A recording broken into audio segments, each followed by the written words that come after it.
lagi bersama Gerbang Kehidupan 92, yakni channel yang selalu menayangkan kisah-kisah kehidupan yang akan dijadikan pelajaran nantinya. Percayalah, tak ada gading yang tak retak. Itu artinya tak ada manusia yang sempurna di muka bumi ini. Selalu ada sisi baik dan buruk. Namun, ketika kita mengambil hikmah di balik cerita sisi buruk itu, maka akan tersimpan sebuah pesan moral yang akan bisa dijadikan pelajaran semata. Karena itulah Gerbang Kehidupan 92 menayangkan kisah-kisah dari dua sisi, baik ataupun buruk. Tak lain tujuannya hanya untuk dijadikan pelajaran semata. Beberapa tahun lalu, aku ditinggal sang ayah pergi untuk selama-lamanya, atau meninggalkan dunia fana. Sejak itu, ibuku berjanji untuk tetap membersamaiku. Tapi, apa yang terjadi? Malah, di usiaku yang sedang membutuhkan kasih sayang seorang ibu, kini kenyataan pahit harus kuterima. Karena ibuku harus takluk di pangkuan seorang pria yang lebih muda darinya. Di tengah gundah gulananya perasaanku, setiap saat aku meronta pada diriku. Kenapa nasibku harus seperti ini? Tuhan, jerit hatiku kebingungan. Tak ada pilihan lain, aku harus tetap bertahan hidup dengan segala keterbatasan. Aku hanya hidup bersama sang kakek yang sudah mulai pikun. Sekolahku udah mulai carut marut, karena untuk makan sehari-hari saja susah, apalagi untuk kebutuhan sekolahku sehari-hari. Keadaan itu terjadi bertahun-tahun. Hingga hari-hariku di usia mudaku kulewati dengan penuh air mata, dengan menjadi pesuruh para tetanggaku. Karena dengan demikian, aku bisa mendapatkan rupiah secukupnya hanya untuk bertahan hidup. Kala itu usiaku 16 tahun. Orang-orang biasa memanggilku Ririn. Beberapa lama kemudian, aku sedikit lebih berani bergaul. Hingga Tuhan mengirimkan seorang wanita yang bagiku kehadirannya bagai malaikat. Ia bernama Wati. Ia sangat baik kepadaku. Ia sering membantuku saat susah, saat kelaparan, bahkan memberiku petunjuk jalan mencari uang dengan mempekerjakanku di toko milik saudaranya. Beberapa lama kemudian, ekonomiku mulai sedikit membaik. Aku mulai bisa hidup lebih dari gajiku sebagai pekerja toko. Aku mulai beranjak dewasa, mulai peduli pada tubuhku dengan bersolek dan berdandan rapi hingga aku tampil lebih menarik. Beberapa lama kemudian, tiba-tiba kabar buruk datang dari ibuku.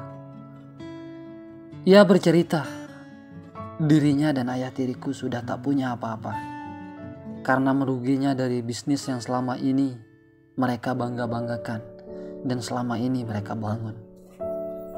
Parahnya, sampai tempat tinggalnya pun tak ada karena mereka harus melelang demi membayar hutangnya.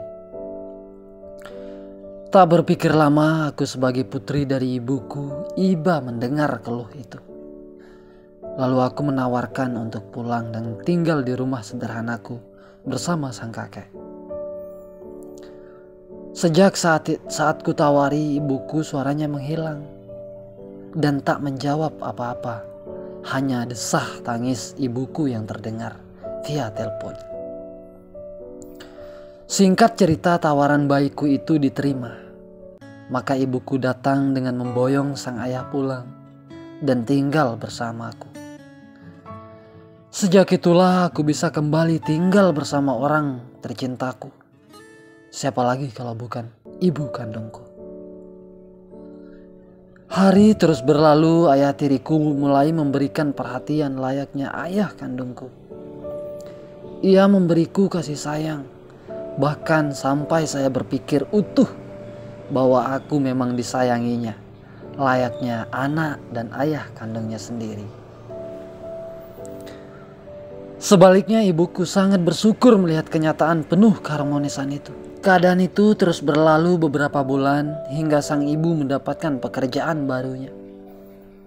Tapi keadaan berbalik. Semangat juang justru mengendor dari ayah tiriku. Ia hanya memilih untuk berdiam diri di rumah. Dengan satu alasan konyol, ia masih shock dengan bisnisnya yang sempat hancur. Melihat itu, ibuku hanya bisa terdiam karena rasa sayangnya yang berlebihan pada ayah tiriku. Hari demi hari berlalu dengan keadaan aku dan ibuku menjadi tulang punggung keluargaku. Dipastikan baik saja. Tapi, ada satu malam yang sangat merusak suasana perjuanganku dengan ibuku. Saat ibuku pulang agak malam, tinggallah aku bertiga beserta ayah tiriku dan kakekku yang sudah pikun di rumah itu.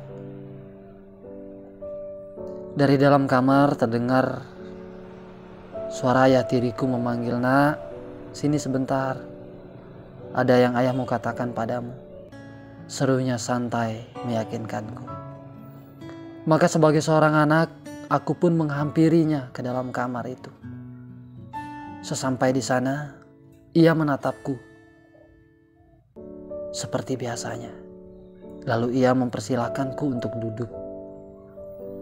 Kala itu, aku mengikuti semua perkataan ayahku. Lalu ia memintaku untuk memijit, karena ia merasakan pegal banget di tubuhnya. Tapi, aku merasakan suasana yang berbeda. Dan mencium sedikit bau yang aromanya sedikit amis. Mungkin itu karena bekas minuman keras. Sempat ku bertanya pada sang ayah, "Ya, kenapa ada bau amis ya di kamar ini? Jangan-jangan ayah minum nih?" Ujarku pada sang ayah.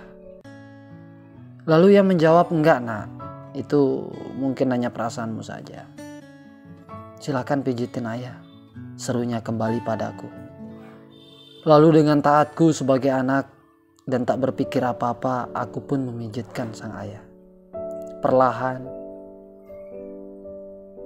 ia memberiku masukan baik tentang hidupku kelak. Hingga aku percaya bahwa ia memang berniat baik kepadaku. Beberapa saat setelah itu, aku sudah mulai sedikit merasa terlelap. Hingga ia mempersilahkanku untuk tidur di kamar itu. Lalu beberapa menit kemudian, yang terjadi, silahkan dibaca. Tapi karena aku takut dan tak mau ditahu tetangga, aku pun harus mengikuti apa yang orang tuaku minta. Maka hilaplah aku dengan ayah tiriku pada malam itu. Satu hal yang ingin kusampaikan pada kawan-kawan. Semua itu terjadi hanya satu penyebab. Karena ayahku pernah minum minuman keras pada malam itu.